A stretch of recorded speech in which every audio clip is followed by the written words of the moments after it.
Town. The most famous goal of Chris Billy's life. Is this the moment for Lee Fowler? It is. Take your place in Division 2, Huddersfield Town. Ruby and Steve Simonson's boots now. He's missed. Steve Simonson clears the frame of the goal and collapses in a heap of tears. Huddersfield Town are promoted. Mustafa Schindler has a chance to write his name in Huddersfield Town legend. And he takes that chance!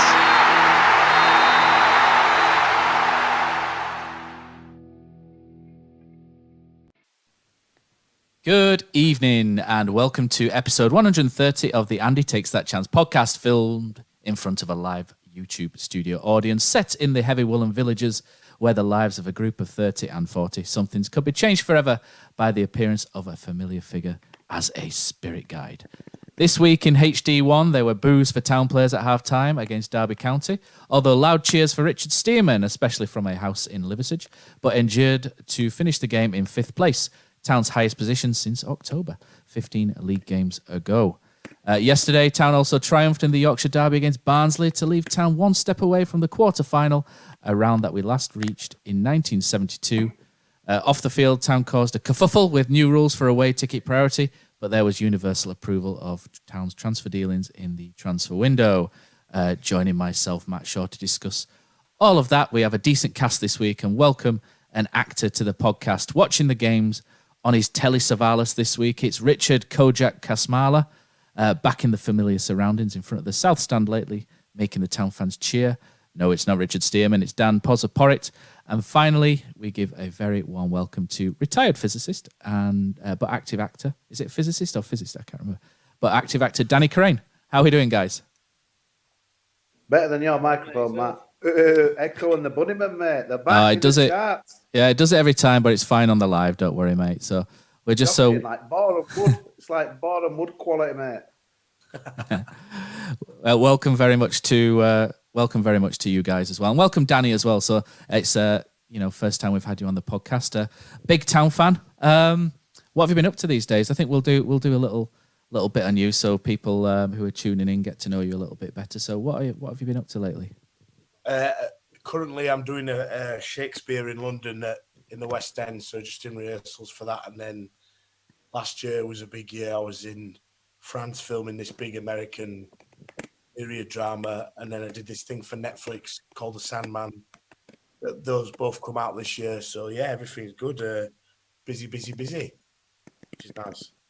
Yeah, absolutely. So doing Shakespeare, is it Henry V that you're doing in London? So any any Town fans down south fancy that, take. I don't think you'll be able to take your flags along, will you? To the I can't remember where it is. It's the something warehouse, is it in London? Warehouse. That's the one. So yeah, pop along, give Danny support. Kit Harington's in it as well, isn't he, from Game of Thrones fame? So fantastic. So how did you get into supporting Town then, Danny? Born in Huddersfield, weren't you? So how did you get into it? And just tell us a few of your favourite moments and goals from the past. And we've all got these, haven't we, lads? So it's good to hear everyone. My dad's obviously a massive fan. So when I was about 5 or 6, I remember him lifting me over at Turnstile back in Cowshed. And I was just hooked within 5 minutes. And I think first game I went to, I think we played Birmingham at Old Leeds Road, and I think we won 4-1 or something. I can't remember who scored, but I was hooked from then on. And then, followed them ever since. Best games, I'll never forget that Wembley when Chris Billy scored, and when Warnock was manager, and Boothie, we had Boothie and Jeppo and Darren Bullock and them. I remember those lot fondly. And then obviously 2017 and Schindler and Wagner and all that was incredible. So yeah, there's just loads of great memories as a Town fan. Absolutely. Welcome to the podcast, Danny. It's good to have you. But our podcast sponsor, I'm sure, is glad to have you as well. And our sponsor is Magic Rock Brewing. So get yourselves down to Magic Rock Brewing before each home game. Fantastic place to start the day on a match day.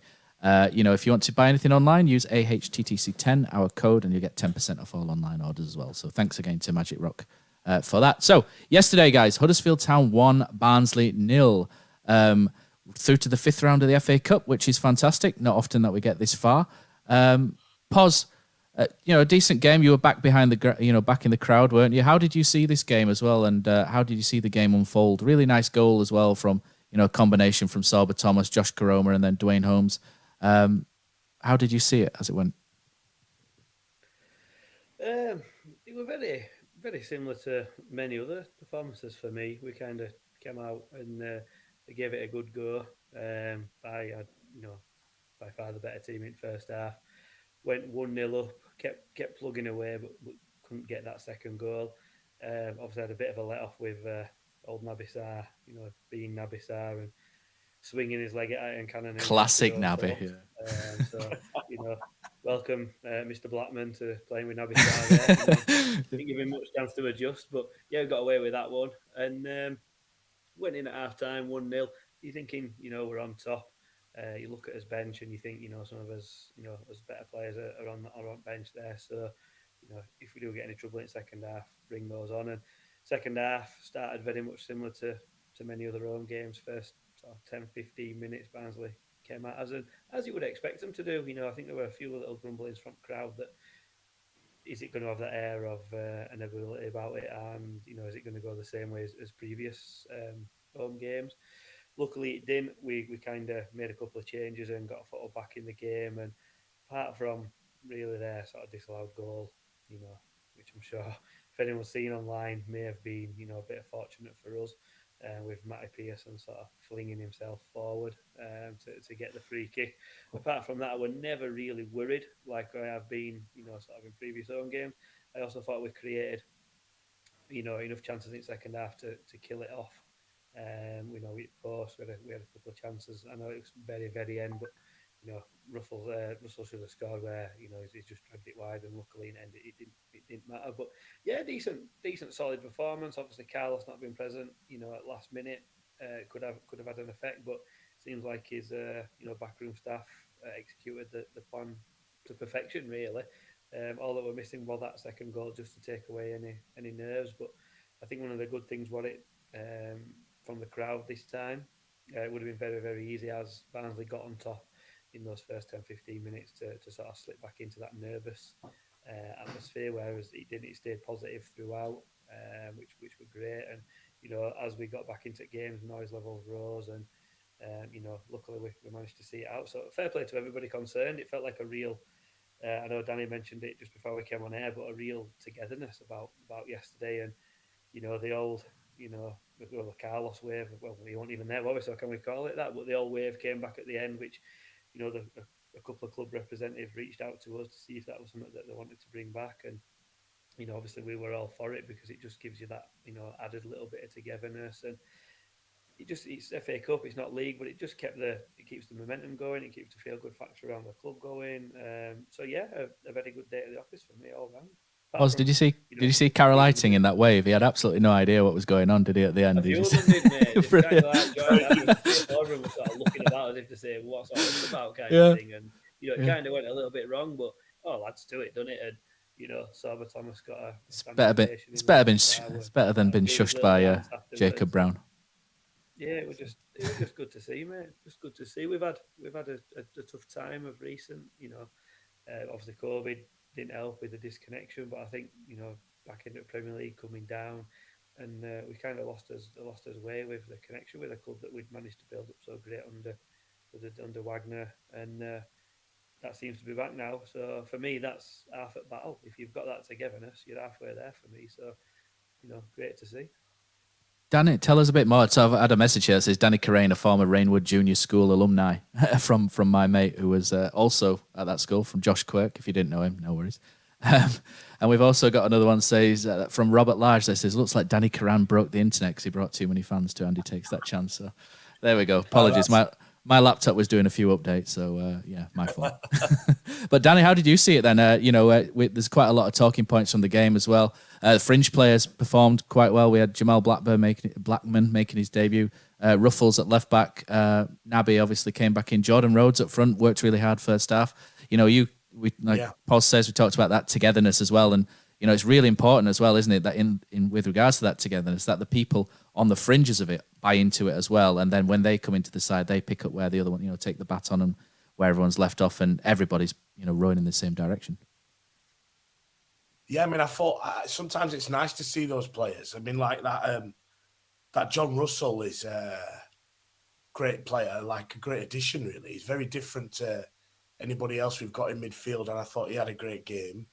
And I think Ruffles did well because obviously he hadn't had many minutes this season, and he's been patient and he was good. And it's just great to see that, like you say, those players on the bench and on the periphery are still coming into the team and sort of, they all look like they're on board with what we're trying to do.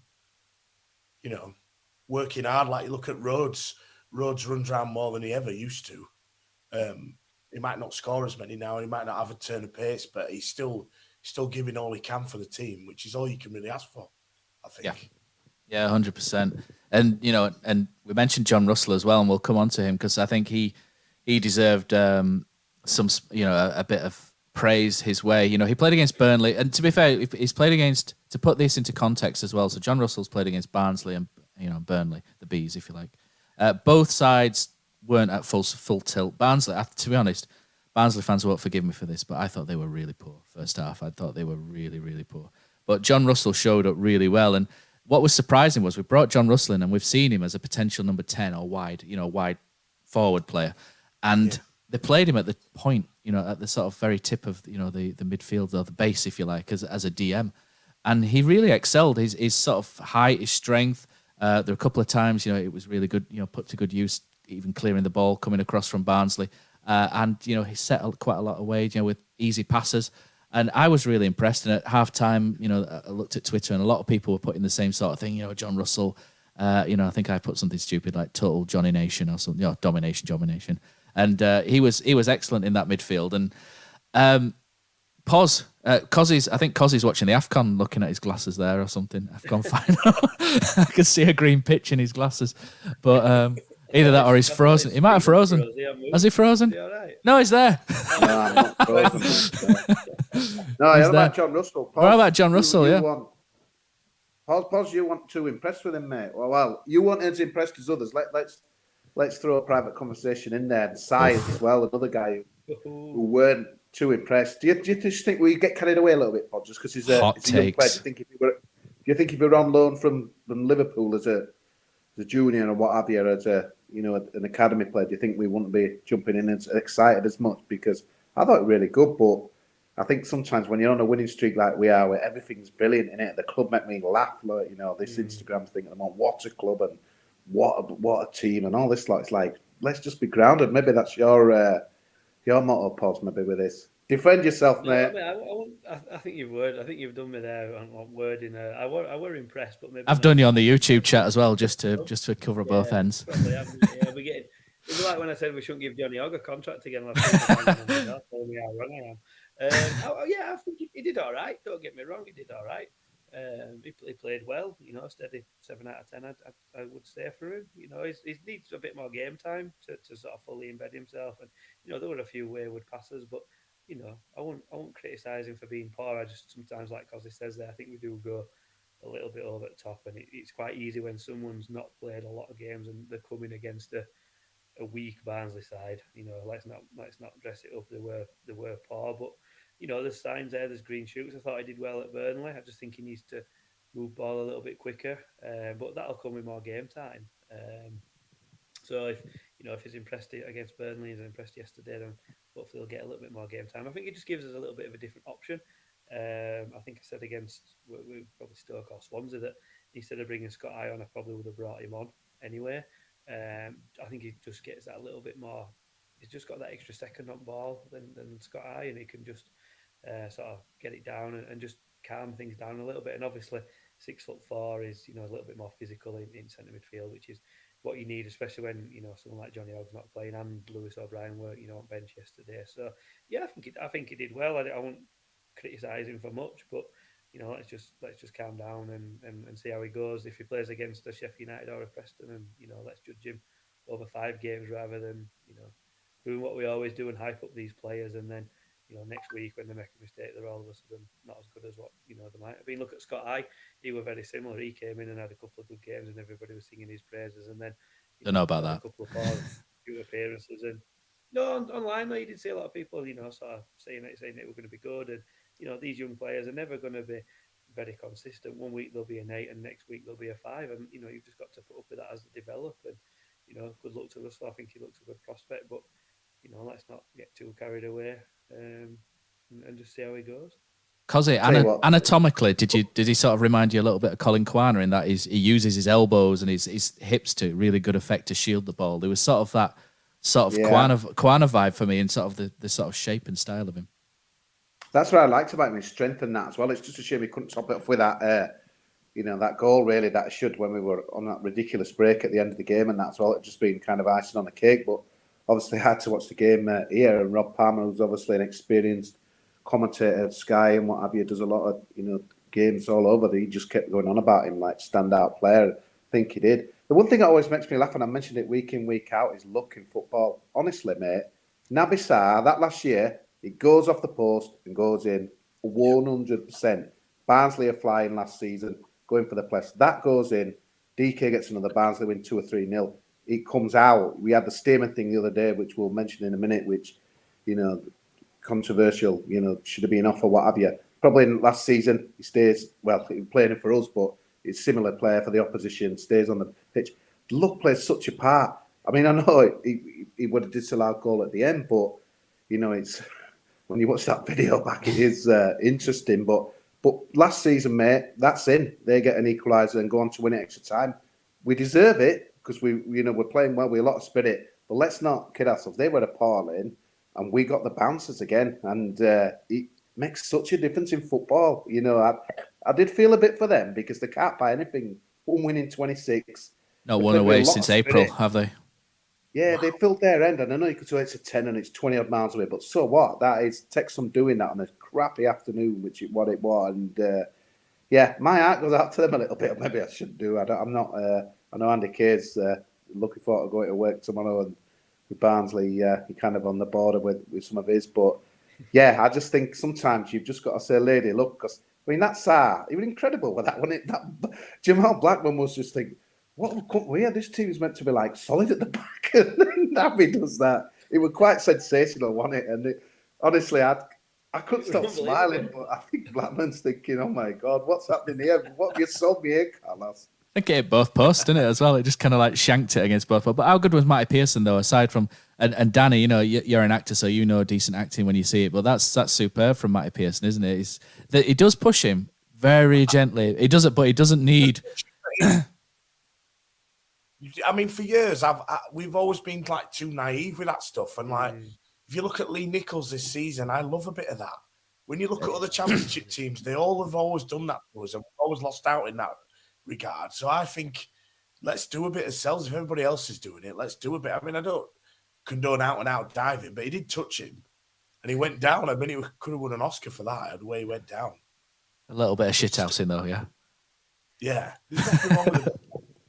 Nothing wrong with that. Does it? Absolutely. What about our goal yesterday? It was sensational, mate. It was great goal. I was just like, oh my God! This was a team playing in full confidence, full throttle. It was what a one-touch finish. Dwayne Holmes, a man who we've lambasted for months on here, and he's like finishing like that. It was sensational finish, mate. What a goal! The guy is just ramming a lot of opinions, including ours, right down our throats at the moment. He's on fire, mate. I'd just like to point out I've stuck up for Dwayne and called him Dwayne Esther on a couple of occasions, but let's just not tar everyone with the same brush here. But go on, Danny. No, I was just saying that he's come on loads this season, but I think it's since he's had a kid. He keeps doing that thing, but I don't know. It's sometimes I think that might have grounded him a bit, but he seems to be a lot better this season. Ever since that, actually, he scored like 6 in the 4 like- in his last 6 starts or something. Yeah, he's got like something like that, Well, 40, energy or drinks 5 and is 7 or having to something. drink. Yeah, he's doing well. He's Do doing you reckon great. He's doing do you reckon he's well. on the rusks? On the rusks, Poz? Do you reckon he's sneaking Yeah, it might be. Something, yeah. No, extra I must iron? admit, though, you know, because he's right there. I personally believe that, you know, I'll hold my hands up, and I've been critical of Holmes this season, and you know, he's proving me wrong. So I'll gladly hold my hands up and say, you know, got that one a little bit wrong. But you know, we all have these opinions at the time, don't we? And I still believe that, you know, there's probably a little bit more to come from Holmes. I think probably a little bit of a slow start settling in, and now he has done. You know, he's built up a massive relationship with Sober Thomas and Josh Carrane as well, which is obviously helping. So yeah, long may it continue. Matt, that you did defend him for so long, I think, quite a bit. And the one thing I remember you saying last season quite a lot is we can't find a position for him. What is his best position? And we seem to have got that now, mate, don't we? And when he's not playing, we miss him. And that's a sign of what they're saying. Spain's an important player. And yeah, we miss him. Is the Swiss Army knife? Is the Swiss Army knife is Dwayne Holmes? You know, you put him on the left-hand side. He folds in. What I quite liked against Derby, and we'll come on to the Derby game, was he came into the half space really well, and him and Lewis O'Brien in particular really engineered quite a lot of combinations to get Town into the final third. I think Dwayne sometimes struggles a little bit more in the final third, but you know, in terms of in the middle, he's a really good tool. Whether he plays in the middle, right, left, he's really good at sort of helping link and try and get us into that final third. And I think that's where he's quite strong. And I think when people sort of bemoan him a little bit, I think it's they may not so much miss that. But I think the highlight is, you know, the end product sometimes, you know, whereas end product can be a little bit hit and miss. And I think sometimes that can be a bit frustrating. Whereas in the middle, you know, that good work then sometimes gets a bit overlooked because, you know, at the end of it is, you know, against Derby, he's fluffing one wide from, you know, sort of 5-6 yards. But for me, I think he's done really well this season. I agree with Danny. I think that's a really good point about, you know, maybe he's become a bit more driven and focused since his wife gave birth to Tiago, it's called, isn't it? It's a great name for a baby, that, isn't it? Tiago Holmes. Although he's got quite a fancy middle name himself with Octavius, hasn't he? So maybe it runs in the family. But go on, Cos. Matt, it was nice of Richard Damon to watch the pod, because what did I say last week on here? I said, Richie boy, bring your Norwich home form to the stadium. You know what? He didn't even last that much. Do you know what the best thing is as well? That Norwich game, he was decent, and then he had a mad 2 minutes. And this time he just turned up for those 2 minutes for you, didn't he? That was the best. But shall we read some of the stuff out about Barnsley before we move on to Derby? Because we've got quite a few comments coming through on YouTube. So we've got 46 people watching. So yeah, Danny Carrane did bring the people, which is fantastic. So let's have a look. So Robert Large says, very, very good showing from John Russell. Looks like we could have unearthed a gem there. Bez5678, here with known as Bez, says, never thought they threatened despite their possession. Good goal from Town. Impressed with Russell and Pearson's theatrics. I think that's right with Bez, because Barnsley, I think they had 0 shots on target the whole game. And, you know, Jamal Blackman might as well have sat down, I think, like you did in 2012 but for Matt, some of it. We never get that second goal, though, do we? We never can. You can never chill out. We should have. Danny Ward hit the match. Yeah, Wardy hit the post, didn't he? It's a brilliant save, that. Turton was offside when he put the ball in the net, and John Russell missed that chance at the end, or Jondrea Pirlo, as I coined him on Saturday. But Poz is it's like we got that second against Derby too. We got that second against Derby, which were welcome, obviously, from Rhodes, but it was too late to have that chill moment. You know, when you're watching Town thinking, we're a good team here and I'm enjoying myself and I don't feel any danger. It's good to get them goals in front, but honestly, I thought yesterday we're up early, we can get that second goal and put it to bed, but then your brain kicks and think, no, this is Town, mate, and that doesn't happen. Yeah, don't be silly. On Smoke Jad says, Russell looks like he has real potential, such a physical presence. Adam Cottrell says, solid outing all in all, could have added a couple more towards the end, but it's a win and a clean sheet. Fans were brilliant. Oliver Bell says, height in the midfield worked really well in countering Barnsley's height. We contributed to the game well at times. We controlled the game well at times. Shame about some final third quality and supply to Rhodes. Nevertheless, we got the win. And Russell looks like he's ready for the step up. Definitely man of the match, says Adam Cottrell. Matt says, most positive thing from yesterday was it highlights how much strength and depth we now have in the squad, which is true, Matt, especially on a budget. Fair play to all involved. And then Adam Cottrell says, gutted that John Russell couldn't cap off the performance with a goal at the end. It's not going over the top. Pause. It's fans giving credit to a fringe player putting in the man of the match performance. So take that one, Pause, mate. Matt's retracted a message, but do you know, it was quite good. I think it was something about I think he put something like best performance since Danny Carrane at something about Salland and Nook High School or something like that. Oh, but I can't say there is. I thought it was quite good. That I'm gutted he's deleted that. Richard Hookie says good game considering the weather. Bit tricky. 25 minutes in second, but otherwise well deserved. Great goal. Shame we did not get more. Barnsley could not hit a barn door. Poor side. Holmes and Russell stood out. Robert Large says at Matt, sensational performance, which I think might be towards not Town, but Danny Carrane at Salland and Nook in whatever play it was that he did that I didn't have a chance to read, but there we go. Right, guys, we're going to move on now. So we've actually got, I put on my notes here, thoughts on the next round opponents, ... because I wrote this last night, and we now know that our next round opponents are Nottingham Forest away, and we all know who loves Nottingham Forest away, and that is Mr. Kosmala, who will be certainly booking some time off work, won't you? What about Derby though, mate? Are we going that's into next. that after this? That's next. Right. Because he just wants to know Hooters, mate. That's what. He loves the You know what? After watching, obviously, them play today, I might take that back a little bit because they are rolling. Let's be honest, we did get lucky there. He's one of those guys that goes for the wings, Poz. He goes for the wings. That's it. Yeah. Sweet win. I think the trouble is what you said, Poz, and it's a midweek round. Obviously, we're not used to being in the cup that far past the third, so we're not used to it. But I remember before people who were in the cup saying that fifth round midweek's a stinker. So normally I just want an away draw. So to get, I don't know if that's weird, but when you watch, when I'm watching a draw, do you? Oh, sorry, Poz. I was going to say, when you're watching a draw. Pause, go on. Pause, you go. Pause. Let's step in. Go on. Who's going, me or Kosi? You are. No one's doing anything here. Pause. All I wanted to say was, now he's kind of missed the point now because it's taken 3 hours. This better be good, Pause. It's not always been a midweek thing, has it? Fifth round, surely. No, it's new. Yeah, it's new. Yeah, well, that can. Right, there you go, Kosi. You got interrupted for that, so there you go. Is that all it was, Poz? That's all it was. All it was, mate. Yeah. Am I weird or what? But when you're watching a draw, we're not out of it. I just get bad. I just know when we're going to get a crap draw. Like today, we were there and I was trying to look for we were number 3, weren't we? And I was trying to look for our ball, like in the pot, pot, close to telly. But I just had a feeling we weren't gonna. So in a way, when it came out, I was quite relieved because I was convinced we were heading to Bournemouth. As it turns out, not now, but Norwich or Southampton on a Wednesday night because that were always in the back of my mind. So yeah, I know a few people like it's a bad draw, this, that, and the other, but I'm kind of thinking it's only an hour and a half getting it down to Nottingham, maybe a bit longer. But I just had bad vibes on that when it started that draw because if we're not out early. I'm thinking we're gonna. Maybe I'm just stupid, man. But did you watch it as well? What did you? Yeah, I watched it. I thought we were ball number 9, so I got it completely wrong. But I love Nottingham Forest. I just hope that we can get it priced up right again. It'll be interesting because I'm not so sure we're going to get them prices we got on Saturday. But it's one that probably not going to trouble the TV. I would have thought that, but. I'm just biased me towards Nottingham. I love the place, and it's a good draw. It's just, I think the sad thing with the cup is we've got to wait a month for it. It's like they do it in Spain, and it's so frustrating. We have all these rounds in a row, and it gets some momentum in the cup because I think the cup's got its mojo back a little bit. I watched that West Ham game before ours, and wow, what a game! It was sensational, man. Everything the cup should be, and obviously Boreham Wood's done a big giant killing tonight, and Forest destroyed Leicester, and.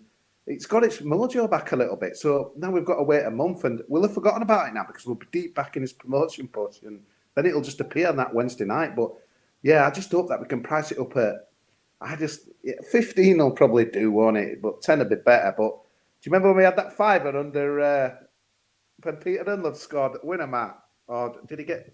I remember that game, yeah. It got called off, didn't it? One got called off and then it got moved. Yeah. I'm sure did we go 3-0 up? And I was, if this is right, then I remember sitting there. I went with my dad and my brother, and they scored with can't have been long left. And I remember my dad turning to me, going, "We were 3-1 up with 8 minutes to go," and he went, "Yeah, I think we're going to lose this." And I was just like, "That's just ingrained in all Town fans, isn't it?" Ridiculous. Yeah. Well, we've not gone past the 5th round cause since 1972. So it's a big step. Do you know when we played Wigan? I'm sure they were Premier League then, because I remember going in and putting a banner. Was that the 4th round or the 5th? 4th, I think. I don't know. I can't remember. That was Lee Novak scored for us, didn't he? with ahead of that game. Yeah, 2012. I think so. That'll be 4th or 5th. Yeah. I just think we've got to play a lot better than we did last time down there to get through. But the best thing I think about the Cup, it might be controversial because it's robbing a lot of non-league teams of them valuable replay money, but I just think it's brilliant one leg. I love it. I love the fact that you're going into the ground and he says not going yesterday, but I love the fact that you go in there and you know it's going to happen on the night. It adds for the drama. I thought the Man United Middlesbrough game on Friday, just for everything that we love about the Cup, you know, the extra time and stuff. It was interesting that Galanica put a tweet out there, wasn't it, saying, do you think we should scrap the extra time? And I think Keane and Wright said no, but I think they've made it good again by one leg. Good. Yeah. I know it's been forced on the COVID, but I think it's a good thing. It kind of forces like the bigger teams to at least have some big hitters on bench, doesn't it? Because look at West Ham yesterday, they brought on a couple of decent players, and Man United played like Bruno Fernandes, Ronaldo. If that had a potential of a replay, you play your second or even your third string, and if it goes to a replay, then you play your big hitters. Whereas it kind of brings a little bit more meaning to it that you've got to win there and then. And I quite like straight to penalties. Actually, I don't not usually extra time. There's obviously an odd occasion where it goes a bit mental in extra time, but generally it just gets played out, doesn't it?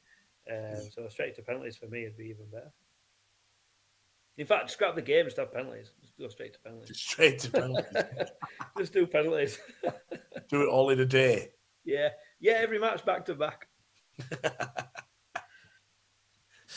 Right, guys, I'm just putting a message on YouTube just to see how the guys are getting on with the Derby game. So we're going to come on to the Derby game now. And Kosi, I think you're the perfect person to start because we'll go through your Richard Stearman love again. So you're a long-time admirer of the Steers, aren't you, and his defensive abilities. You're a big fan of his at Huddersfield Town. 2 minutes, 3 minutes in, and he does exactly what you do. You obviously had to watch the game at home because you're isolating, but I bet you were quite secretly smug with yourself, weren't you, when he ended up steer-housing himself off the pitch?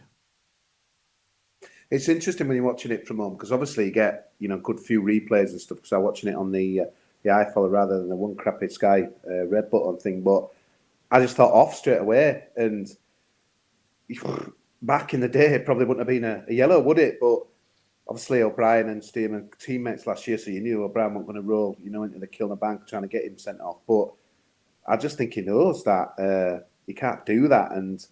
But again, my town supporting Ed, everyone else would be thinking, get in there, and that's going to be an easy 3 or 4-0 win against a team that I've pretty much relegated, blah, blah, blah.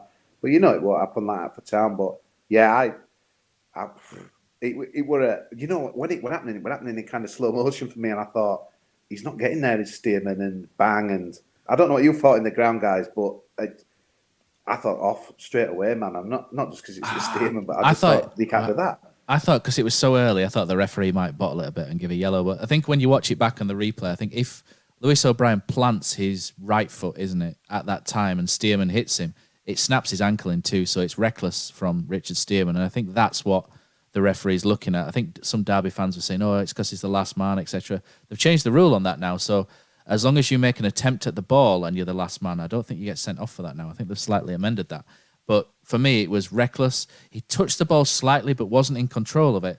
So when you hit someone at that speed and force now in 2022, it's adios. And for me, it's a red card. And see what you think. Danny, you're nodding, so I'll go to you next because it sounds like you agree with me. And I like that. So there we go. I thought it was a red, yeah. But like you say, I think O'Brien just moved his leg at that last minute, just got his studs out of the earth. Otherwise, I think, he would have had an injury on his hands. But I watched it. I was watching it at home, and I thought it was a red straight away when I saw it live. So, yeah, definite red for me. Also, I don't think you managed to get to the game on Wednesday. You had football coaching commitments, didn't you, I think? But what about you? Yeah, by the time I'd got home, he'd already gone. But watching it back, I don't know. You're a centre back. You've thrown a few of these in, haven't you, down the years? I'm going to say, a harsh yellow and don't do that again, kind of thing. But no, I think like you said, Matt, in the modern game, they've seen a various Derby fans little comment on them. I think they've been a little bit crybabyish about a lot of things in that match against us. The cry of the poor tail, and there was some bellendery going on in that away end, I'll be honest. Petitions to save the club, and then go around online calling us, shitheads and stuff like that, which isn't going to go down well. But I saw a couple of stills, Derby fans trying to defend it, and a still can work both ways, because I saw one particular one where it does actually look like an half decent tackle, but then move it back 2 frames and his both feet are off at the floor and he's flying in. So when you dive in like that in this day and age, it's only going to lead to one thing in it. And it's one of them that probably, if that had been Matty Pearson, you're saying, arse yellow, 3 minutes, give it benefit of doubt. But when it's another team, then get him down tunnel. In fact, though, I actually thought, from watching rest of the game, I thought that red card actually just changed the dynamics of the match so much. And usually a team goes down to 10 men and you're buzzing. And I'm thinking, do you know what? That might make us night a little bit harder. In the end, we got the 2 goals, but Derby were just sitting in, weren't they? And it took us a while to break them down. But, we didn't end, so no complaints from me. You're always going to happen with that, though. But, Matt, you're on about Bellendry. There's no finer Bellendry than people who boo our team off at half-time just because we're not winning against 10 men, against the team we're revitalising under Rooney, who are going to battle hard. Let me throw some context. Let me throw some context in this as well, because you can pick up with it again. Radio Leeds. So it was on Radio Leeds, really. I think it was Matt Glennon and was it Johnny on Wednesday night? They called it out. They said they felt that the crowd had a negative impact on the players, and mistakes crept in because of the expectation of the crowd to sort of hammer 10 men, if you like, 10 men Derby, who were the bottom 3. But Wayne Rooney's doing a great job at Derby, and they are a really tough side, and they really dig in, like Poz says, they sat in, but they dig in. Cos, take it away again on the booing. So that's the point. So Radio Leeds were the ones who mentioned it on Wednesday night, and it's so you follow it, Matt. It's like some people are just armed with it, a SofaScore app, and they'll click on the form bit, and they'll click on the league table, and they'll just see them getting a man down to 10 men, and then that's it. We should be winning easy. Anyone with a brain knows Huddersfield don't win games by many goals. Anyone with a brain knows that they're going to give it, everything. They had a big travelling support who were fantastic, by the way. For me, the best, away support that we've had all season. Absolute garbage, but they sung their hearts out, mate. Easily outsung our fans. And it was quite funny, actually, because they were making reference on the commentary that it's a good job the Derby fans kind of singing that as well, because it's drowning out some of the negativity. But I don't get it. And we had it against Stoke when we were, booed off again. It's almost like, well, we were winning, but we haven't won, so boo! It's absolute bollocks, mate. We're 5th in the league. There's people texting me, like, other teams, like, what the hell's going on at Huddersfield? I had you to go down. You're doing brilliant. And I just can't believe it. It's like, sometimes you can, because of the referee. Well, none of that. It's pure and simple. On Wednesday, we're not winning. So people are booing off. What is going on here? I tell you what, for me, it's like a lot of times, I think we need to, it's like Saturday against Sheffield United. I think people might be a bit more educated in this game, because it's like, right, this is a good team on a bit of a roll. Or maybe they'll just rock up again. We're not beating the team who were above. Boo, half-time, boo. Honestly, it's just unbelievable, man. We're having a right season. What is wrong with people? I know. It's mad, isn't it? I don't get it. I don't get it, man. I don't get it, because, like, for me, when we last went up, the thing that really pulled us over the line was that everyone was positive, even the fans. Like, even if I remember we lost to Burton or something at home, or we'd lose the odd game under Wagner at home, like 1-0, and no one ever booed. And, like, I don't know. And I think it's since we've been in Premier League. You see it sometimes on Twitter and stuff, or on Down at the Mac or whatever. You just see people, don't know, it's so fickle. Like, if we're not winning, they're angry straight away. There's no, like, don't know, there's no calmness about anybody. So it is frustrating, and it can't be easy for players. Because it's a 90-minute game. It's a 90-minute game, now, lads. Our text, everyone at half-time who were at the game are like, what's Carlos doing? He ain't got a plan. This, that. Says, guys, it's a 90-minute game. Yeah. They're going to have to chase about. I was convinced we were still going to win. Even if it took to, we finished it a bit earlier, to be fair, but even if it took to 90 minutes, we win. Winning's all that matters. Yesterday, winning's all that matters, but I don't think it is for some people. It's like, we need to demolish them playing swashbuckling football, and fortunately, that ain't going to happen, because that's not Huddersfield Town under Carlos, but it just baffles me, and to me, I'm a bit worried, me, kind of going into the games against maybe Luton and Peterborough that we've got to come at the stadium. We're going to, probably bring little support and stuff. And again, it's going to be that people rock up, right? We should be doing this and we should be doing that. I would just wish we could join a line under it and think, bloody hell, we're doing brilliant. We've got an amazing chance. 16 games to go. I think it'd be different at Preston on Wednesday, because I think we never kind of win there. We're in for a battle. That'll be a really tough game. But I think the fans will respond accordingly. But it's not everyone, but it's so frustrating, and these new players that we've got, they need all the backing that we can get. Maybe I'm exaggerating it, Matt, but we haven't got that unity down here from before. We haven't got it, and we ain't going to get it back. But the most I'd say is just don't boo them. If you're not going to chant or stand up for the town or bag on your clappers, just don't do all, but just don't back boo, man. Do you think this is like a symptomatic though of how football fandom is changing though as well? Because I think a lot of it now is driven by social media. And social media is all about instant gratification. Everything's got to be amazing or really bad all the time. And it's driven as well by Sky Sports, Gary Neville, Carragher, everything. The most basic thing is either amazing or rubbish to them, depending on their angle, what they're going for.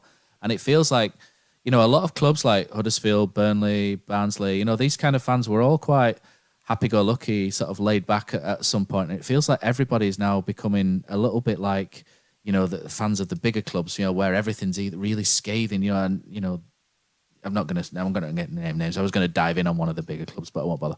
And everything's becoming sort of either really good or really shit, and everybody's reacting like that to every moment now, like it's on social media. And I haven't seen anybody boo around me where I sit. Everybody's quite placid. I love it where I sit, and nobody was booing, but I could hear it at the same time. I'm just wondering what the demographic of people booing are. And whether they're quite in tune with social media and that sort of whole angle, or whether they're like, I don't know, like the old fella at the back who doesn't know how to log on to Down at the Mac, etc. That kind of thing. I'd be quite interested in the demographic of people booing and where they are in the stadium booing, because it all kind of circles around.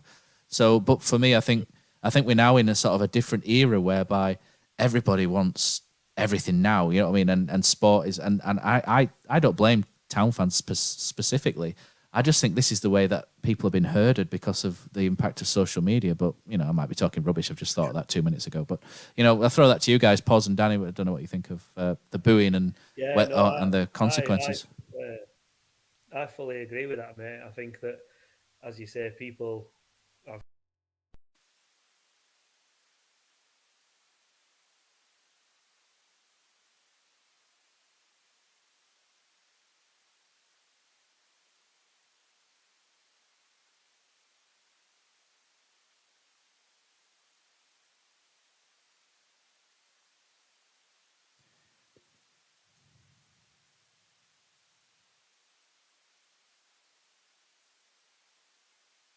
society, and I think certainly the younger end, having a 13-year-old lad, I know what he's like. If something's not instant, it's end at world. Netflix takes 5 seconds to load up rather than 3, and it's internet's not working. Get on phone to customer service. I need to know this. I need to know that. And that's how very much like football's going on. Sport, like you say, oh yeah, we've scored, but it took a deflection, so it wasn't a good goal, or it was a bad cross. Who cares? It's a goal. Celebrate, enjoy that fact. I also think that fans have a lot more exposure to football now, certainly the younger end. So like when I was growing up, showing my age, it were match at day and maybe one game on a Sunday on Sky, whereas now, you can tune in and watch Barcelona play, Real Madrid, you can watch all these fancy foreign players at drop of a hat. You can go on YouTube and look at all these, ballers that play there and everywhere, and people just turn up. Do you know what I find weird, Poz? What I find really weird, and I can't get my head around it, is people are fans of players more than clubs, and it's bizarre. That is a bizarre concept. I'm just like, what is this? It's just how times change, though, isn't it? I think, like you say, Matt, people of a certain generation will go with certain expectations. Essentially, we're a bunch of old bastards out. We're moaning that it's not as good as it used to be. That's what we're doing, isn't it? Wrap it up with that. The thing is, though, Matt, it's like I mentioned that Middlesbrough game, and we haven't lost since. And I'm quite smug. I wish I could see that guy again. Do you remember when I mentioned here? He was singing, "You're nothing special. We lose every week," and I was like, "Mate, we're like 7th in the league. What are you're talking absolute bollocks?" Honestly, I was going mental with the guy. We haven't lost since, but there seems to be this. I don't know, just this. To me, there should be pride, and there should be like, "Wow, this is brilliant. Look at we were shit last few seasons, but look at us now. Huddersfield Town are back. We're knocking on that Premier League door." But it's like anytime anything goes against us during the game or what have you, it's like today we're getting texts, "Oh, Forest, they'll beat us here." It's like, we've beaten them already down there. It's like, where is this coming from? Show some pride, man. We should be going there thinking, I know what'll happen on Wednesday night. We might get 2-0. Well, we always lose here. It's what we do. But that don't mean to say we pack in. We give it all, man. I don't get it. It's so bizarre. And 16. What more convincing do people want? I don't think the football is much better or worse than under Wagner. People's like, "Oh, it was amazing." Some of that stuff were boring, man. Yeah, well, I agree. I think Carlos is doing a right job. I think Carlos, with that squad, to be fifth in table, with the squad that we've got, you know, when you think of like Turton and Pearson and those players, but what they've done is with Bromby and stuff, they've got the right mix. And I think I've enjoyed watching them this season as much as I did under Wagner. The difference is there was more positivity throughout the stadium when it was Wagner. I think that's the major difference. I think I quite like watching us this season.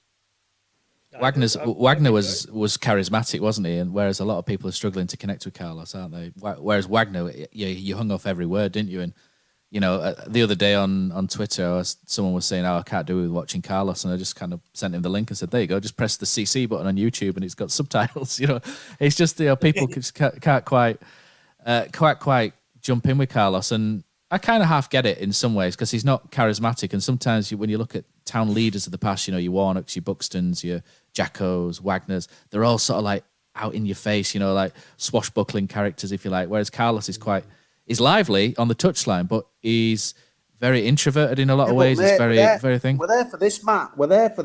We are, but it's all part of a bigger picture, though, isn't it? We're there for Huddersfield Town. Yeah, but it's all part of a bigger picture, mate. This is the thing. It's all part of that. It's like the same people, you know, didn't like couldn't get behind a Phil Hodgkinson Huddersfield Town because Dean Hoyle wasn't there. It's the same sort of thing for a lot of people.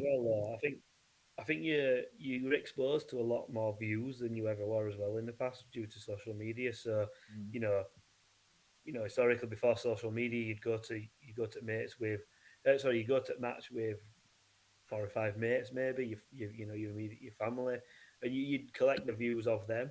So you might have like 3 opinions, 4 opinions, and then you might go to the pub and overhear a conversation and get involved in that. So you might hear maybe 5 or 6 people's opinions on a match. Now, when you pick up your phone at any point during 90 minutes, and there's hundreds and hundreds of different opinions, and sometimes I think people sometimes just are controversial just for the sake of saying stuff, just to try and put themselves above that. You know, there's everybody sort of here with their opinions. Oh, I'm going to say this because if I say this, everyone will come at me then, and get a little bit of presence online. Yeah, come at me, bro. Come at me. To do with it as well, you know. Yeah, I think you're right. I think you're right. There weren't this sort of stuff. You might have got. I always remember listening to Kosi on old Radio Leeds ringing in and speaking. He's always been a media whore, as Kosi. Yeah. But, it's just we're here just giving our opinion. We're not experts on anything, and no. People like to listen to us, and fantastic. But we are experts, and people might disagree with what we've said. But I think you're just exposed to so much more, and it's constant as well. So like from every day, you can go on, and Wednesday afternoon, you can just think, I'm a bit bored. I'll tell you what I'll do. I'll just say, I thought Matty Pearson was shit on Saturday. And then you get 10 people say, no, it won't. And, it just passes the time for some people as well, I think. Yeah, it's not something I get, is that? But we'll move on from there as well. There's still a little bit to talk about in the doubt. Dwayne Iniesta popped up with a goal, which was great. And do you know what I thought was really good about this is he was getting a load of stick from Derby fans all game. And, a lot of footballers would have turned around and give it back. But like Danny said earlier, Dwayne, nope, none of it. He's straight tunnel vision, straight for the box where his wife and child were, and it's celebrate with them. Derby, off you go. And I liked that with Dwayne, and he deserved that. He was trying his best to get that goal. It was fantastic. So well done to Dwayne as well. And should Derby have had 8 men, because there's absolutely no doubt in my mind that Ebisele should have had a second yellow. And that tackle from Nathan Byrne was an absolute scandal at the end. He took the free kick, and it doesn't matter at all in terms of the result of the game, but he took the free kick and it got cleared. Lewis O'Brien's running, and you can see in his face going, I'm just going to effing do him. You know what I mean? And he just goes for him sort of just below the knee. And you just think, and you've got people on social media calling out the Josh Kirrane tackle as one of the worst they've ever seen, who support that team, who do that tackle and then stay quiet. You just think, it's an absolute shocker, is that? And I didn't like it. I thought Derby should have had 8 men. That's where I'm going with that. Someone rescue me. I'm waffling. Go on. Danny, Poz, anyone. Go on. Danny, you jump in. Don't know what to say, mate. 2 wins, 2 clean sheets, 6 points in the bag. Happy days, mate. Yeah, happy days. Would say happy days, mate. Exactly. I thought the Josh Kirrane one, I don't think he went out to, it would look bad. Don't get me wrong, he probably should have got red for it, but I don't think he went out to do it. Whereas that other guy for them, he went to get him. It was intent, yeah. It was slack from Kirrane, wasn't it? It was kind of like, I've got to go for this tackle, but I don't really want to. Oh shit, I'm late. That was what I read, the Kirrane one, and then that was just like, I'm going to do this guy. And I just thought, anyway, just love we won the game. Rhodes. We won the game. Rhodes. Yes, Jordan Rhodes. First goal for 10 years Yes. for Town. Yes, Jordan. Ward, no, brilliant, mate. Smart from Ward. Great shot. Alert from Rhodes. It was just quality, mate. And Ward again, like yesterday, just what a presence he is. Brilliant. Yeah, he's a class player. He's been class as Danny Ward for the last 3 months. Really, really good. Ever since someone did a video with him saying how isolated he was, and didn't score a lot of goals, and then all of a sudden, it's all down to you, man. yeah. Well, no, it's all down to shutting me up. Yeah, you and your stupid video. But yeah, so He had a new song for him, yeah, that's what it is. It's his new song. the Belinda Carlisle special. Yeah, that's it. Let's go to YouTube. I think there's a couple of people sending some stuff in, which is great as always. So thanks to everyone for watching again online. We really do appreciate it. Okay, so we'll go back to the Forest draw, and Leo says another shithousing performance will do for me at Forest. Holmes likes a goal against Forest up the town. Bez says Tino could be available by then, which is an interesting concept. Adam Cottrell says it's a winnable game. Rather have Forest away than Liverpool, Man City, etc. Let's get into the quarters. Kosi, George Parsons says the Wigan FA Cup game was the 5th round and it was 2013. They went on to win the cup, beating Man City in the final. So there you go, 2013 5th round. I knew it was that. Yeah, Town. I think last time we got to the 5th round when we were in the Premier League first season, and then we picked out Man United at home. I was gutted with that one. I remember at the time. Robert Large says. Graham Large asks if the electric went off, do the panel think Dean would give the pies away? Look at Man United. Mate, if anyone's giving the pies away, I'm sure I'll be there. Me and Poz has been the tightest man in earth, would have one for each, he'll take 5, one for his lunch each day of the week, wouldn't you, Poz?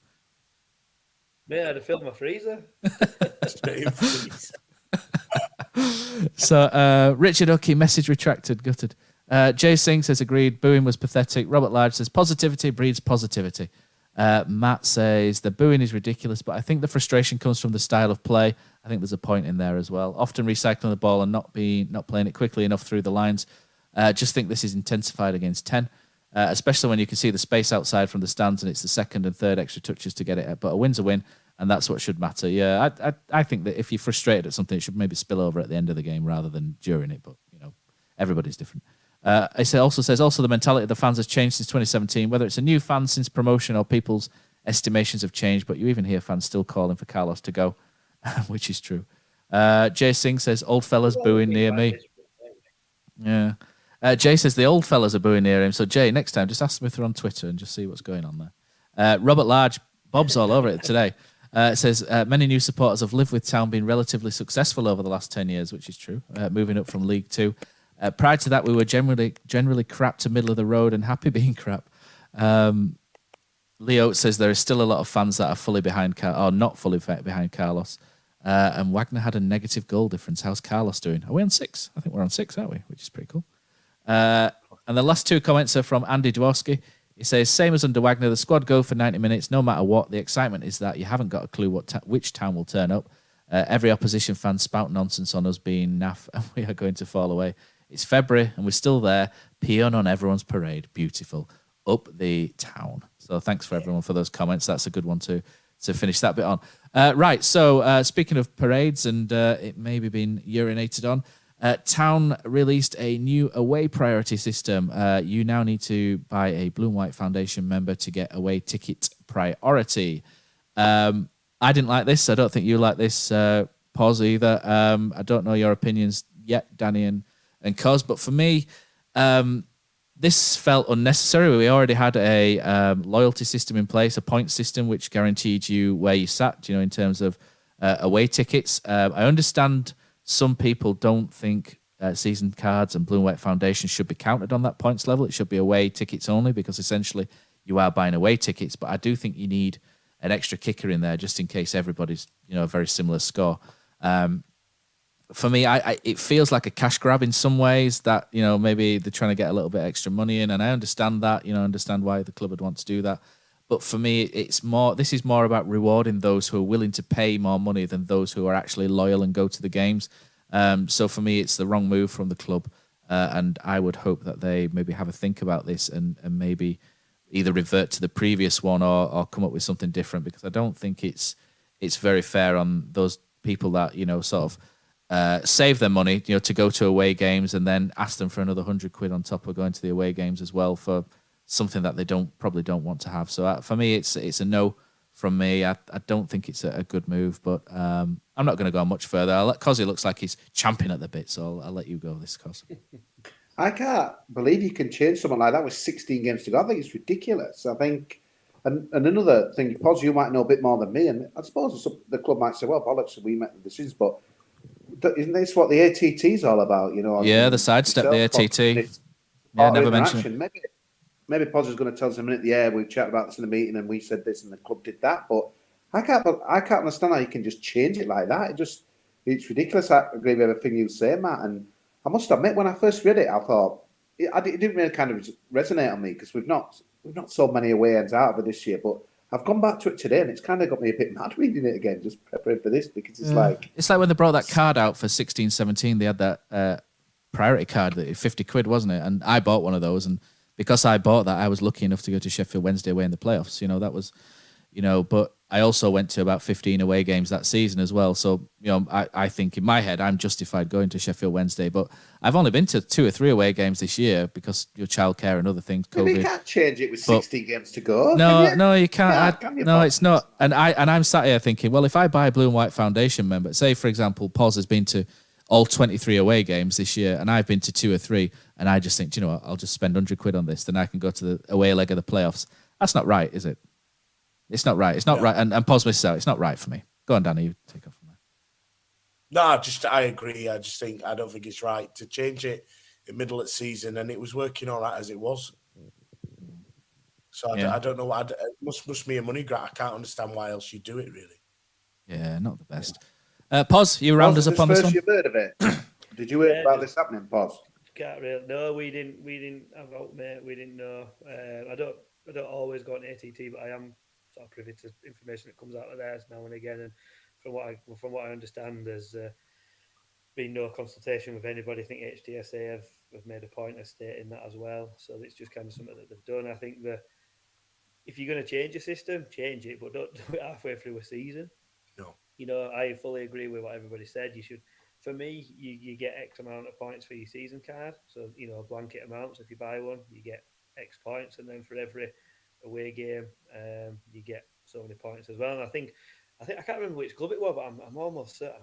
I want to say Sheffield United, but I can't be 100% sure. And what they do is they do it on miles from the ground. Or, so if you go to Plymouth, you might get 250 points, and if you go to Sheffield Wednesday, you get. Well, Town did that. Town's last scheme did that. That's you got more. A good way to do it because, but there's always going to be that one person that there's always individual circumstances. So the best way to do it is just to do a point system. I remember when we got promoted to the Premier League, I couldn't get many tickets because I think I'd missed one season ticket. So you had 10 years if you had the 10-year thing, and that annoyed me. And it was just like, well, that was just my circumstances at the time and tough. You everyone has their own little individual gripes on stuff, but I think the timing of it is ridiculous. It's almost like they've just gone, oh, we're doing all right now. We might get to the playoffs. There's going to be a big scramble for tickets. How can we sort this out? And hang on a minute, we'll just charge everybody X amount of money, because I remember saying that they were doing away with the points thing, probably due to lack of demand. And I do remember people saying, well, what if at some point we need a system? Do you think this is just because they've maybe done away with it and gone, shit, we might get in the playoffs, we need something? Exactly, do you think there might be something like that? I mean, the only other way to do is to go old school and fastest thing. Well, ticket stubs. First online now. But go queue up. I remember queuing up at Leeds Road for tickets back in the day. And that's a bit unfair on those that live in like Ashby Delazouche, what have you, isn't it? And Danny, for example, down in. But with modern technology, get online and get your ticket, and whoever gets it first gets it. That could be, that'd save a lot of hassle, wouldn't it? Let's have a look what they're saying online. I think Kosi's taking a picture of us for social media. Do you want us to smile, Kos? No, I was just having a look at the last few games to see if there'll be any issues. We've got Coventry.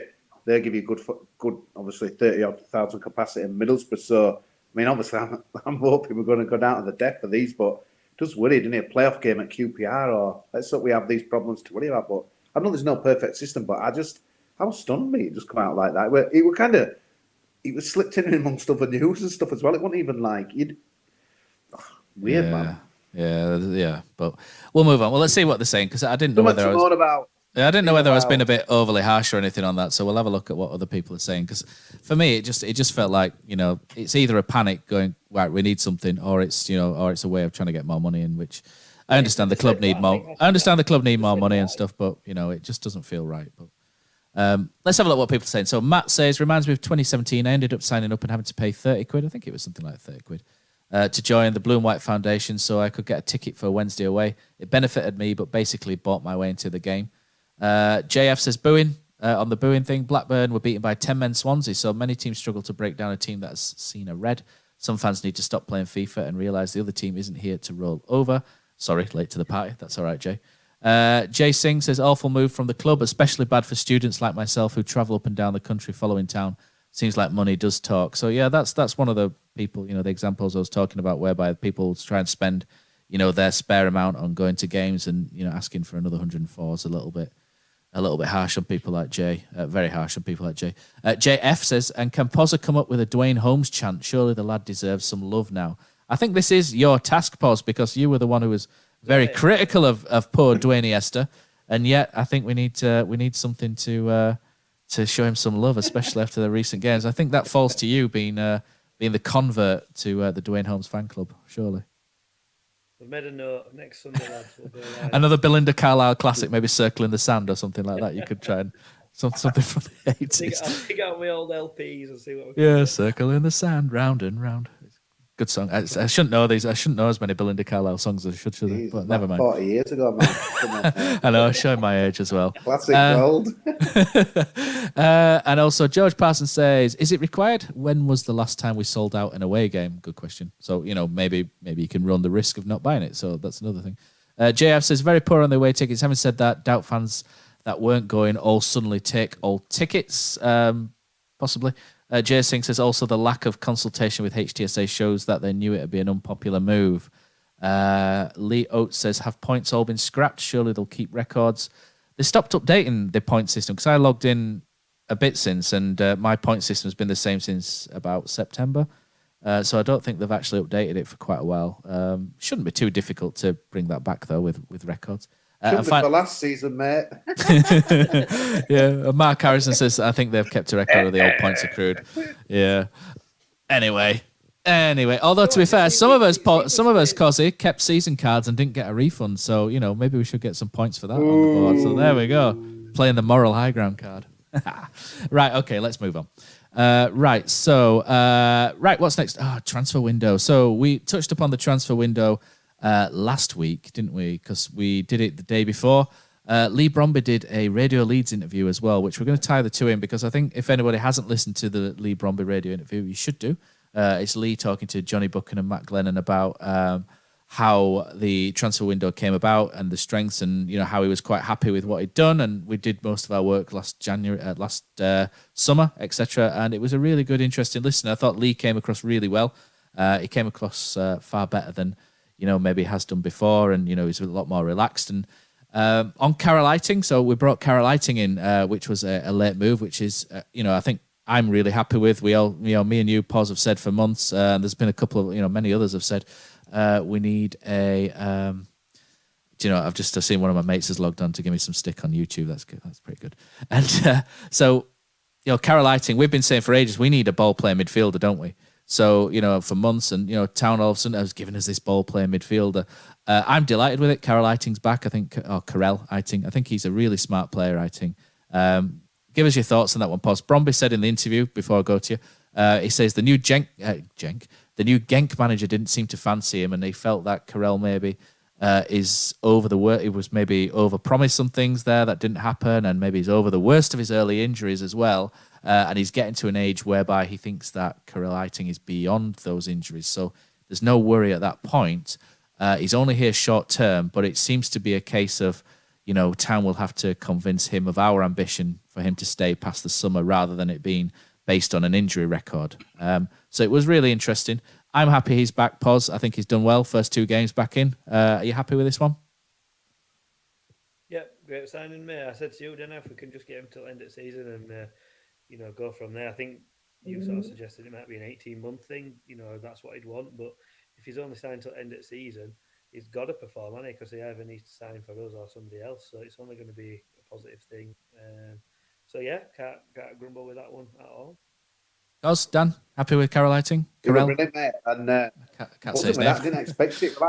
Like Christmas, when you think you've opened all your presents and then you find one, don't you?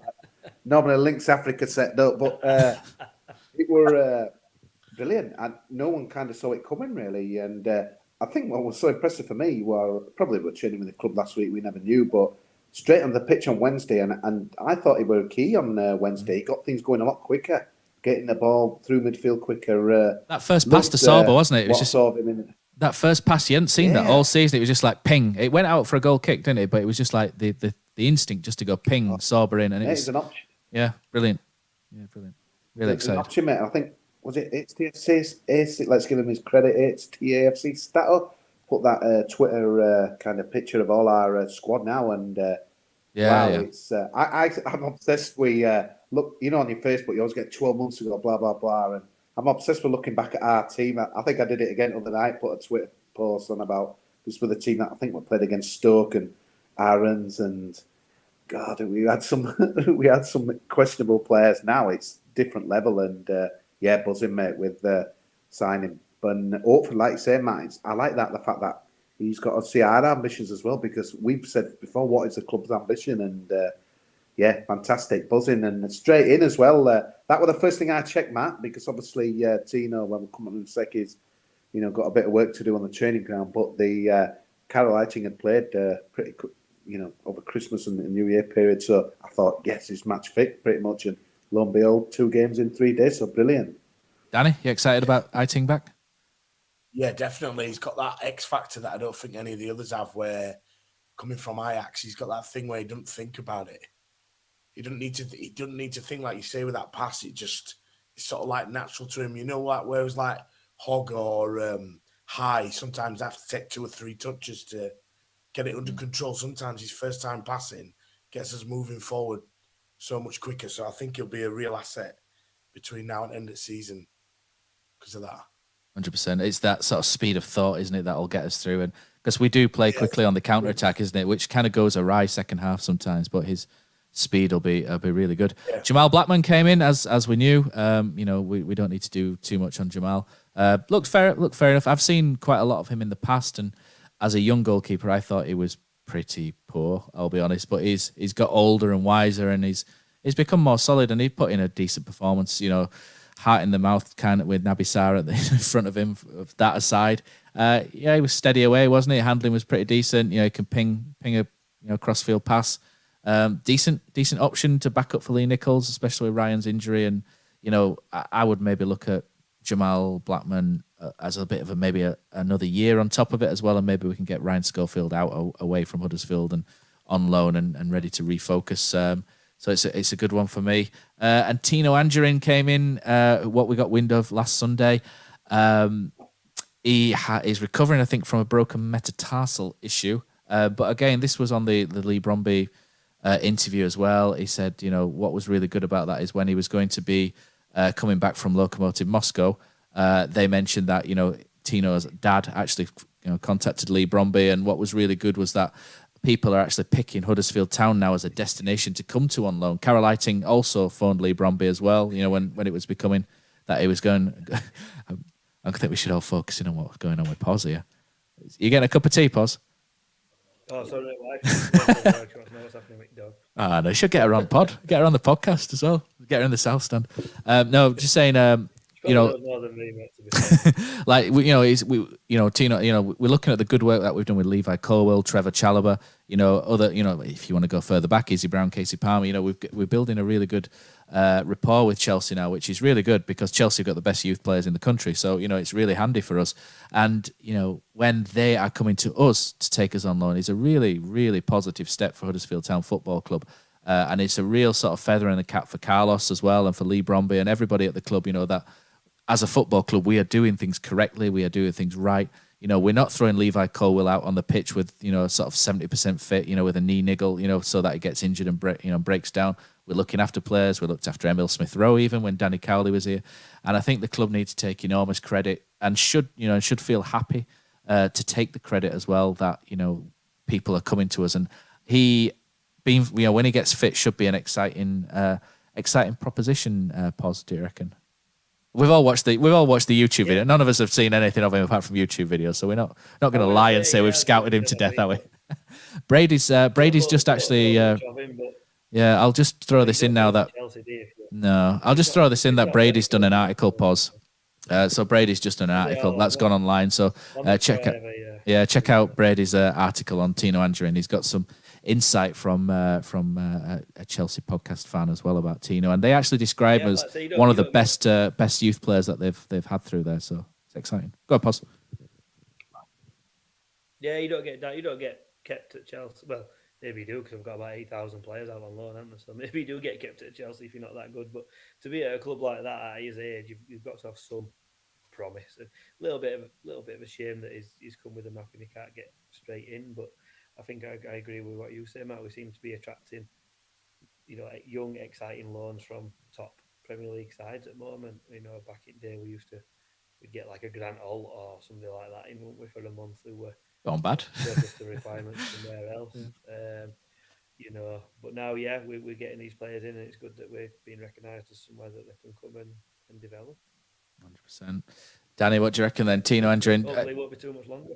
Yeah, so I think he's probably got a couple of weeks before he comes back in. I think he can start training. I think he's exciting watching all that YouTube stuff. He looks like a good player. But I was just going to say about they have to take some credit like Bromby and them because they've had a lot of stick last couple of years. And actually, what they did in the summer, you look at like Matty Pearson and like what a signing, really. You know what I mean? He's a man mountain sometimes at back, and I think they've got the right chemistry. They've got players who want to play for Town, and we haven't had that for a few years. And so I think that's why we are where we are. That they've got people in who really want to be here. Yeah, definitely. And it's a joy to watch them all. You look at Toff. He loves it. They all absolutely love playing for Town, and it's all you can ask for. Yeah, Kosi tweeted that picture. Here's the word Toffolo, and he's like, get a contract signed. I know, we're all like, Harry, get that. Where is it? I've got a pen here. Harry, come on, sort it. Yeah, get it signed, lad. Get it signed, Harry. But get him told. It's usually me, isn't it, that tells him, but Kosi can tell him and all. And Kosi tweeted that picture as well, didn't you, Kos, where you can see where we score that goal against Derby and Harry Toffolo's on his knees, isn't he, proper giving it to someone. That's not for show. This is it's amazing. This is people that love playing for the club. It's brilliant. Oh, I just need to plug my Mac in, by the way, because it's going. But he usually goes for a walk at some point. It's just where, honestly, for the last 2-3 seasons, we've been absolutely on his knees with Huddersfield Town and the culture, what we wanted, what we had under Wagner, and I just think it epitomised everything we're about. The only sadness about that photo was just all the empty seats, but behind the goal. But that's for another day. But amazing, and it just shows what everyone's on the same page at the moment. People are wanting to win. They're wanting to go the extra mile. They're wanting. The only sadness, we haven't kind of mentioned it, but from yesterday was Pippa's injury. Hopefully, it's not as bad as maybe we. I want to throw in. You just reminded me, Cos. Actually, I did want to throw in that I felt that Pippa actually changed the game for us against Derby. I felt Derby were really sitting in and we struggled against them. And what really struck me was that when Pippa came on, he was really direct in running at them, and he took quite a few men away from Sorba Thomas, and it left Sorba Thomas free. And I thought Pippa's introduction was a really sort of outstanding sub from Carlos and a really good point. I wanted to make that point because I think some people have not a lot of people have mentioned it. I think one or two have, but I just felt that Pippa really helped change that game. And he's a bit to it. Yeah. He gives you something totally different that we haven't got on that as well. But the photo were fantastic. I love a good photo, as everyone knows who follows me. And I just thought a low res photo as well. I'll just throw that everything. I think there were. Ward charging off. Obviously, there was that brilliant photo yesterday, Poz, behind the goal of the smoke and the celebrations and stuff. And it just brings a smile to my heart because we've not had this for so long, and we had it amazing under Wagner, and it's lost its way. But we're back now, and this counts for points and stuff, mate. When we're in the trenches, we've already seen it this season. We've had to dig out so many wins and stuff. But if you're not buying in on and off the pitch, if you're not if you're not, coming away, if you're not wanting to run them audible channels that we've seen Danny Moore do time after time, week after week, you ain't going to be successful. It's little things, mate, little details. And for me, it's all happening at the moment. And my God, we're going to need that on next 2 games, Preston and Sheffield, because they're going to be so tough. They're going to be up for it. They'll be wanting to knock us over, and we need it all still to come. It's so exciting again. It's brilliant. It feels amazing because I never expected it, and it's awesome. Let's just hope Pippa's better sooner rather than later. But it's at the moment, we've talked about tickets there, but I just want to be going to Huddersfield Town and watching these games because they give what I want, man. They give everything. We might not be the best team in the league, the best on the eye, but bloody hell, we dig deep now, mate. And wow, we've needed that for so long. Yeah, 100%. Right, so in terms of outs, Kieran Phillips went to Exeter, didn't he, at the end, which is a good move for him. He wasn't quite being played up front where I think we expected maybe him to be played. Bilakovic went to Hartlepool. I'm not sure he's going to be the first choice at Hartlepool, but still good for him to be involved with the first team and and travel and whatnot and train with the first team for Bilakovic. I know he's been on the bench for us a few times, but that wasn't going to be the case moving forward. And Reece Brown, go on, Kosi. What a win for Diarra yesterday. Oh, mate, running rings around Bradford City, Brahima Diarra. What a guy. Up the Harrogate town. Up the town. Ah, dear. Good times. Reece Brown obviously moved to Peterborough. Nobody saw that coming, did we? Obviously. Who? And do you know what was good about the Leigh Bromby interview as well? This really surprised me. Well, we're sat here. Kosi's predicting bottom 5. Poz is predicting relegation. I predicted 18th. Leigh Bromby said at the start of the season, I wanted to finish top 6. And it's like, what? And do you know what? He's far closer in his prediction than any of us are. So, credit again to Leigh Bromby. Town are knocking on the door. But it's good to hear. It's good to hear, though, mate. Publicly before we got I didn't. Obviously, I didn't. We need that. Yeah, we need that validatingly as well by someone who's obviously heard it at the start of the season. But it's good. This is what's good because Kosi mentioned earlier. We've questioned before, maybe not so much lately, but we have said, what is the ambition of Huddersfield Town now that we're back on an we say even keel, but back sort of in the middle of the Championship, entrenched, if you like, ensconced. What do we want to do now? Do we just want to unearth a couple of players to sell for profit and keep going in the middle of the Championship? But no, Leigh Bromby sort of said, we're aiming top 6, we're ambitious, we want to get promoted, we want to do this. And again, it was great to hear, wasn't it? That and Leigh said, I'm from the local area, I understand what Huddersfield Town fans want. It stopped short of saying who he did really support, but it was a really good sort of interview from Leigh, and I was quite really pleased because I've known Leigh for since I was a kid at school, went to school together, and Leigh's actually a really nice guy. He's a nice guy from a nice family. And I don't think he's kind of come across well to Huddersfield fans in the last year. And that interview, actually, you saw more of what Leigh Bromby's like. He's a nice bloke. He's quite clever. And I just thought it came across really well. I was really happy to finish for that. And I just thought, what, you're doing well, Leigh. Nice one. And and you're lapping up the praise there, and it's all good. But Kosi, you look like you were going to say something, and then I don't know if you're frozen or just in disbelief. No, I think you've just got to wind it back. And big decisions were made at the time. Danny Simpson saga, was it Danny Cowley and stuff? There were a lot of dirty work done then to get us where we are now, and that as well. And obviously, Leigh have been involved in all them discussions. So yeah, it's nice to have this moment in the sun for obviously the good run that we're having as well. And he's delivered us such a good window and gives us every chance of gate crashing that 6. Well, we're in the argument, man. Yeah, absolutely. So let's bookend it by looking at the YouTube comments. So we don't really have any more for tonight. So let's see. I said people are happy with the transfer window. W5Y Beats says Toffs was out in revs last night. Told him to sign the contract. So good on you. Bez says delighted with the window. Filled just about every spot we needed. Hope Pippa hasn't done his groin again. It was his Achilles, I think, that he went down holding. So he went down, I can't remember if it was the right or left, but he went down holding the back of his ankle sort of towards the Achilles. And W5Y Beat said it's coming, hopefully. So there we go. We've got news on Harry Toffolo's contract. It is hopefully coming. Didn't want to bother him too much. Yeah, do you know, I saw him at a kid's soft play a couple of months ago, and I didn't want to bother him either. So he was over at the other side. I was like, "Oh, it's Harry Toffolo," and he's like, and my other half's going, "Why don't you go talk to him?" I was like, "You don't want to talk to some knobhead from over the other thing." So I just left him be. He's fine. He's tough. I know. I just like it was playing with his kids. That was the thing, because he was playing with his kids. I just thought, you know what, I'm not going to bother him because he's out just enjoying the day with his family. Don't Don't be that guy who bothers people when they're, But George Parsons says, Danny has knocked the nail on the head. The squad has the right chemistry. Doesn't seem to be any egos or people with their heads above their station, outperforming my pre-season predictions. And Bob Large is, he's been giving it large all night, shall we say. So he says the last 2 transfer windows have been fantastic. Bromby doing very well at the moment. Loan manager, forget his name. Is it David Fox, loan manager? Has been a good addition, and the number of loans at good clubs bodes well. Yeah, David Fox they did an interview with as well recently, and that was a really interesting one with how they, I think Leigh mentioned that as well, in terms of how they just used to sort of like send players out and, 6 months later go, oh, I wonder how he's doing at so-and-so, in League Two. But now they've got plans for them. They speak to them, almost every day. And they still feel part of the club, and people going out on loans. There's a clear direction that they go in. It was I'll divert anyone to that Radio Leeds interview. It was really good. But I think that's all we've got time for tonight. So next 3 games are easy, lads, aren't they?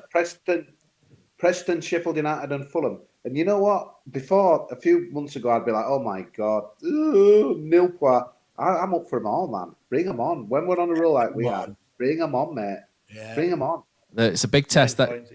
That Sheffield United game is a big one, isn't it, Cos, though? It's like, you look at that one and you think, do you know what? If we win that one, it's like almost like the Rotherham game from 2016-17. If we win that one, it's on. If we lose, then probably not. Yeah. It's still possibility, but probably not. I think another reason it's bigger than that Rotherham match, because Rotherham were down, so it didn't matter. But Sheffield United have got a lot of games in hand, and they're thinking they've got 7 out of the top 8 to play out here today. So before the end of the season, so they've got some tough games. But I just think look at their games in hand, they can go above us. But them 3 points, it's just huge. It's absolutely massive. But I just hope we can go to Preston and do something for a change on Wednesday night. But honestly, this division is relentless. Every other week, there's 2 games a week. It's mad. Do you know what? The good thing is we've got most of our games played, so a lot of teams will be playing, twice a week while we've got our feet up. So we should be rested and recovered, and the likes of Tino Angerin should be able to come in. So there we go. But yeah, so Sheffield United game, pinnacle. So that's great. So thanks to everybody online for contributing. Thanks to you, Poz, for hanging on. I know you need to get to bed. Danny, great to have you on. Hopefully have you back on again sometime soon. It's been a lot of fun. And to you as well, Mr. Cos. And what we'll do now is when I get the correct software up in front of me, we will roll in the end credits. So thanks everyone again, and we'll see you next week.